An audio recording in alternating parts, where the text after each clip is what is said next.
Hello hi welcome to Dikshita Telugu clocks. అందరు ఎలా ఉన్నారు? నేనైతే బాగున్నాను. మీరు ఎలా ఉన్నారో కామెంట్ సెక్షన్లో కామెంట్ చేయండి.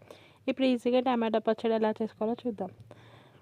దానికి కావాల్సిన పదార్థాలు: పచ్చిమిర్చి, పుదీనా, టమాటో, కొత్తిమీర, కొన్ని వెల్లుల్లి, తర్వాత నువ్వులు, కొన్ని నువ్వులు, పల్లీలు, కొన్ని పల్లీలు, అండ్ తర్వాత ఒక ప్యాన్ తీసుకుంటున్నాను. ఒక కడాయి తీసుకొని స్టవ్ వెలిగించుకొని దాంట్లో కొంచెం ఒక 2-3 డ్రాప్స్ ఆయిల్, అంటే కావాలంటే మీరు ఆయిల్ లేకుండా కూడా ఫ్రై చేసుకోవచ్చు, కానీ నేను కొంచెం ఆయిల్ వేస్తున్నాను. ఆ టేస్ట్ కొంచెం బాగుంటుందని ఆయిల్ వేస్తున్నాను. కొంచెం నువ్వులు వేసాను అందులో.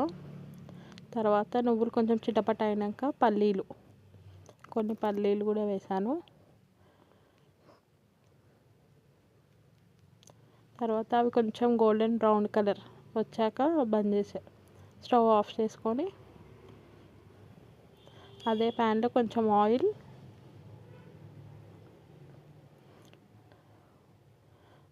తర్వాత ఆయిల్ వేడెక్కాక కొన్ని పచ్చిమిరపకాయలు, అంటే ఇక్కడ నేను కొంచెమే పచ్చడి చేస్తున్నాను కాబట్టి నాకు సరిపోయాన్ని తీసుకున్నాను. మీ క్వాంటిటీని బట్టి మీరు తీసుకోండి. తర్వాత పచ్చిమిర్చిలో కొంచెం పుదీనా వేసాను. తర్వాత కొత్తిమీర మీ ఇష్టం అండి, వేసుకుంటే వేసుకోండి, లేకపోతే లేదు. కాకపోతే కొత్తిమీర వేసుకుంటే బాగుంటుంది. ఆ మూడు కూడా మంచిగా ఫ్రై అయిపోయాయండి. తర్వాత ఇంతకుముందుకు వేయించుకున్న పల్లీలు, నువ్వులు, పచ్చిమిరపకాయలు కూడా వేసి అందులోనే వెల్లుల్లి కూడా వేసానండి, ఒక 5-6. తర్వాత అదే ప్యాన్లో కొంచెం ఆయిల్ మళ్ళీ పోసుకొని, తర్వాత టమాటాలు వేసిన క్లిప్పింగ్ మిస్ అయిందండి. టమాటాలు కూడా వేసాను అందులో. టమాటాలు కూడా చూసారా, దాంట్లో ఉన్న వాటర్ అంతా ఇంకిపోవాలండి, మంచిగా ఉడకాలి.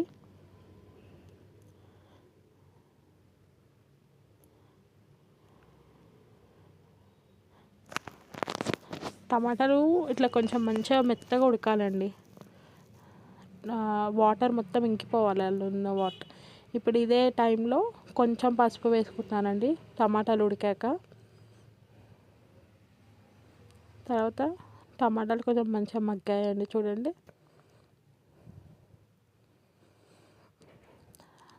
ఇంతకుముందు వేసుకున్న పచ్చిమిరపకాయలు దాంట్లో కొంచెం జీలకర్ర మెంతుల పొడి వేసుకుంటున్నానండి. తర్వాత కొబ్బరి పొడి, నా దగ్గర ఆల్రెడీ జీలకర్ర మెంతుల పొడి ఉంది కాబట్టి వేసుకుంటున్నాను అండి. ఒకవేళ మీ దగ్గర లేకపోతే కొంచెం జీలకర్ర మెంతులు ఫ్రై చేసుకొని కూడా వేసుకోవచ్చు. తర్వాత కొబ్బరి వేసాను. తర్వాత రుచికి సరిపడినంత ఉప్పు, సాల్ట్ వేసానండి అక్కడ. చూడండి, టమాటా కూడా మంచిగా దగ్గరకు వచ్చేసింది, మగ్గిపోయిందండి బాగా.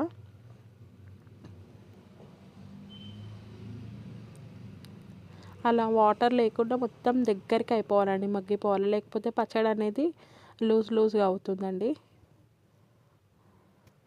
ఇంతకుముందు పచ్చిమిరపకాయలు వేసాను కదా, అది పేస్ట్ చేసి ఇందులో వేసుకుంటాను. ఎందుకంటే టమాటా అందులో వేయచ్చు, కాకపోతే టమాటాలు పేస్ట్ వేసి కలిపితే బాగా మిక్స్ అవి టమాటాలు అన్నిటి ముక్కలు ఉండకుండా మంచిగా పేస్ట్ లాగా అవుతుందండి.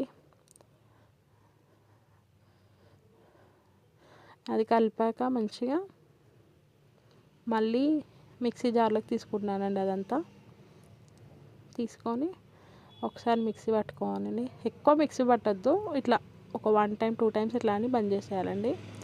తర్వాత ప్యాన్ పెట్టుకొని అందులో ఆయిల్, జీలకర్ర, ఆవాలు, కరివేపాకు, ఎండుమిరపకాయలండి. ఆయిల్ పోసుకుంటాను, పోపుకి సరిపోయేంత ఆయిల్. ఇప్పటిదాకా పట్టాను కదండి, అది చూడండి ఎంత గట్టిగా అయింది పచ్చడి అనేది, లూజ్గా కాకుండా కలర్ఫుల్గా కూడా ఉంది కదండి, చూడడానికి నోరూరే అంత. తర్వాత నూనె వేడెక్కాక జీలకర్ర, ఆవాలు వేసానండి. తర్వాత ఎండుమిరపకాయలు, కరివేపాకు కూడా వేసానండి. అది కొంచెం మంచిగా చిటపట అన్నాక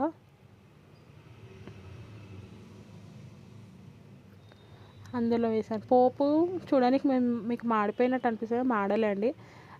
పోపులో కొంచెం ఇంగువ వేసుకోండి. నేను ఆ క్లిప్పింగ్ మర్చిపోయానండి యాడ్ చేయడం.